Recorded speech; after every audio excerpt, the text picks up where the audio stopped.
só fiquei vendo. Posso começar a aula? Galera, vamos lá. Como dito anteriormente, aqui é o tema que vamos reforçar para a prova do SAESP, considerando o índice que não foi tão satisfatório sobre essas duas temáticas, que neste caso rodovias, né? As rodovias espalhadas no Brasil, e sobre o avanço das telecomunicações ao longo do tempo, ok? Prestem atenção, por gentileza, porque à medida do que eu explicar, eu espero claramente que vocês tenham absorvido para que a gente passe aqui uma atividade e faça uma avaliação se realmente todos entenderam, tá? Bom, as origens de nossas rodovias. A primeira indagação que eu faço para a sala é: qual a diferença de rodovia, estrada, avenida, rua, travessa? Qual a diferença? O que a rodovia tem de significado para as vias urbanas de uma cidade ou de um estado? Qual a diferença? Alguém? Tem uma ideia para falar? Quase isso. Olha o que ela disse para quem não ouviu. A rodovia é mais longa. O caminho é esse mesmo. Veja, a rodovia, ela é responsável por interligar cidades e municípios. Por isso, o que ela falou está parcialmente certo. Considerando que estradas, avenidas, ruas também têm suas funções urbanas, mas não são responsáveis por cruzar e atravessar cidades e estados, tá?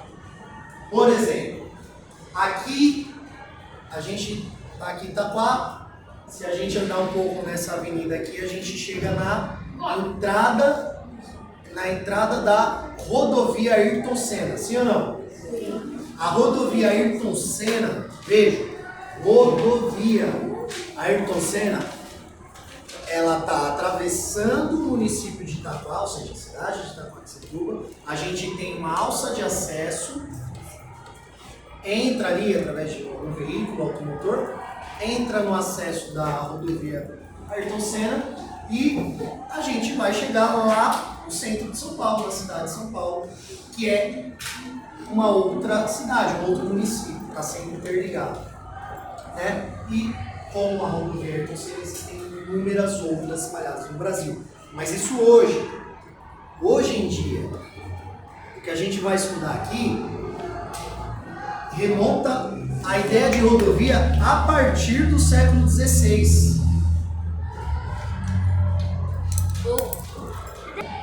Então, como estávamos falando, a partir do século XVI, o Brasil passou a ser um país com uma preocupação com estradas e rodovias. É claro que para a época estamos falando de um período não república, né? Ou seja, um período monárquico no Brasil. Aliás, com a chegada da família real no estado de São Paulo, que houve ali a primeira preocupação de abrir estradas acessíveis, até para que, para a época, fosse possível ter a comercialização, a propagação dos meios de consumo, muito embora estamos falando também dos senhores de engenhos escravos, mas isso aí é uma parte histórica que, inclusive, eu já dei aula sobre isso aqui para vocês, Brasil Colônia, né? Mas, tirando um pouquinho o viés histórico, falando mais do viés geográfico, essa condição de estradas e rodovias teve a sua imersão, sua inserção a partir do século XVI. E com isso, ao longo do tempo, pode passar, por favor. Ao longo do tempo, entre os anos 1926 e os anos 1930, a gente teve ali o primeiro movimento político em respeito à urbanização, né? A infraestrutura urbana e ali as construções de estradas e rodovias. Era até o governo do então presidente Washington Luiz que mencionou ali em uma de suas emblemáticas frases de que governar é abrir estradas. E esse foi um movimento que aconteceu entre esses anos. Porém, a partir do momento em que houve ali sua mão política, né, até o ano de 1931 e 1950, entre esses anos, houve uma desaceleração, um desinteresse no desenvolvimento de estradas e rodovias. A infraestrutura urbana não avançou entre esses anos. Somente a partir de 1951, com a ascensão do então presidente Juscelino Kubitschek, que inclusive também ao longo do ano já fizemos trabalho sobre os presidentes Getúlio Vargas, Juscelino Kubitschek, entre outros. Juscelino Kubitschek, para aqueles que se lembram, foi um presidente, aquele que tinha as metas de transformar o Brasil, ou avançar o Brasil, de 50 anos em 5. E tinha as 31 metas, né, de governo de Juscelino Kubitschek. JK, Juscelino Kubitschek, foi tão importante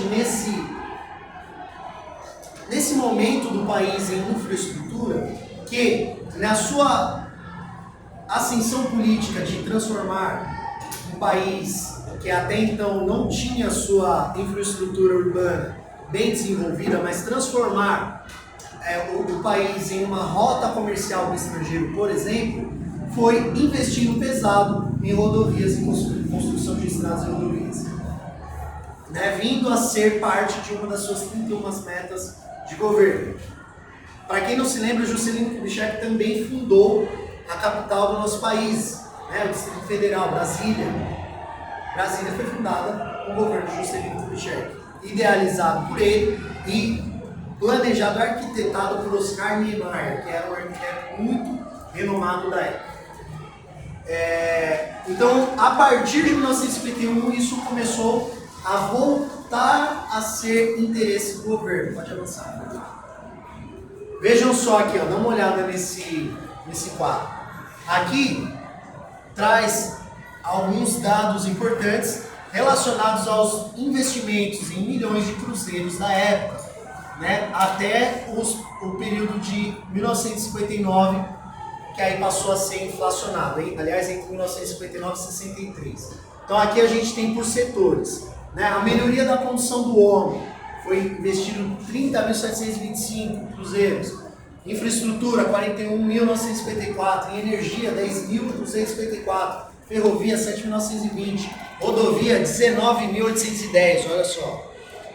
Pontes municipais, 2.870. Aeroportos, portos de navegação, 1.100. Expansão agrícola e industrial, 27.221. Total de 99.900. Então, galera, a gente está falando de importantes setores que hoje é tão natural para nós nos locomovermos por São Paulo ou pelas cidades vizinhas, que nós nem nos atentamos ou nem nos preocupamos em tentar remontar na cabeça o fato histórico de ter aquela construção, aquela rodovia, em que período aquilo aconteceu, qual a importância daquilo para o estado, para a cidade, para o bairro.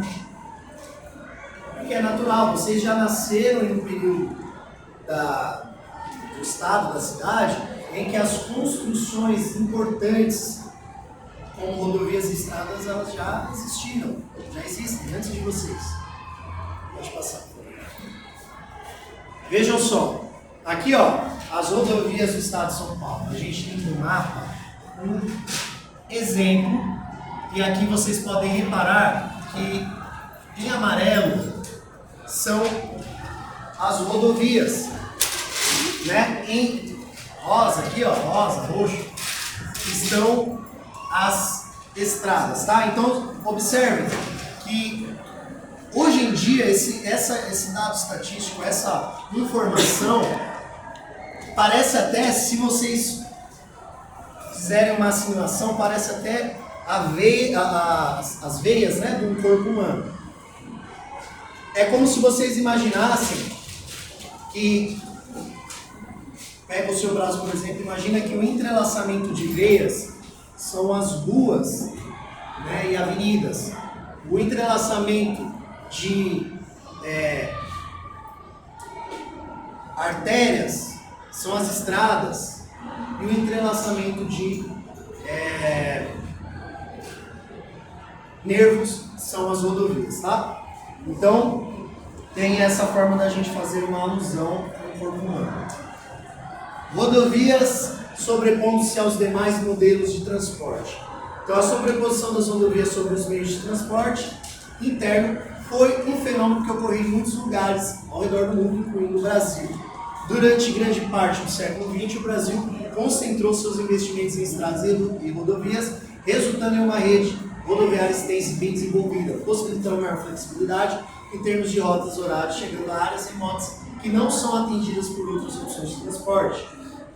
A indústria automobilística e os interesses comerciais relacionados ao transporte rodoviário, iniciados a partir de 1950. Então, aqui traz a ideia de que a indústria automobilística veio a ter interesse no Brasil, exportando e importando bens e serviços, mas tendo uma extensão, um braço, uma extensão de sua potência no mundo aqui no Brasil. Vamos dar alguns exemplos. Hoje em dia não é mais, mas antigamente, para essa época, a empresa automobilística Ford, GM Motors, Volkswagen, Fiat, Toyota, essas empresas, elas tinham um braço no Brasil que relaciona exatamente a maneira de investir no exterior. Então eles investiam em fábricas e indústrias aqui no Brasil. O Brasil fornecia mão de obra, fornecia condições dessa extensão vinda de fora, tá? Deixa eu passar. Bom, como eu tenho certeza que todo mundo prestou atenção na aula, e aí, como certo, vocês vão responder de forma unânime, temos um questionário aqui. Como a construção de novas estradas pode ajudar as diferentes regiões a se conectarem? A alternativa A, fazendo com que cada região tenha sua própria estrada. A alternativa B, tornando mais difícil viajar entre diferentes áreas. A alternativa C, criando mais fronteiras entre as regiões. Ou D, facilitando o transporte de pessoas e de mercadorias entre as regiões. D. Levanta a mão quem acha que é a A. Levanta a mão quem acha que é a B. Quem acha que é a C? Quem acha que é a D? Eu! Todo mundo é unânime. Como está sendo gravada essa aula, é importante frisar o seguinte. Essa minha sala é tão comprometida que eles ou vão passar vergonha juntos ou vão ser aplaudidos por acertarem juntos, né? Vamos ver agora o resultado. Pode passar. Uma salva de palmas.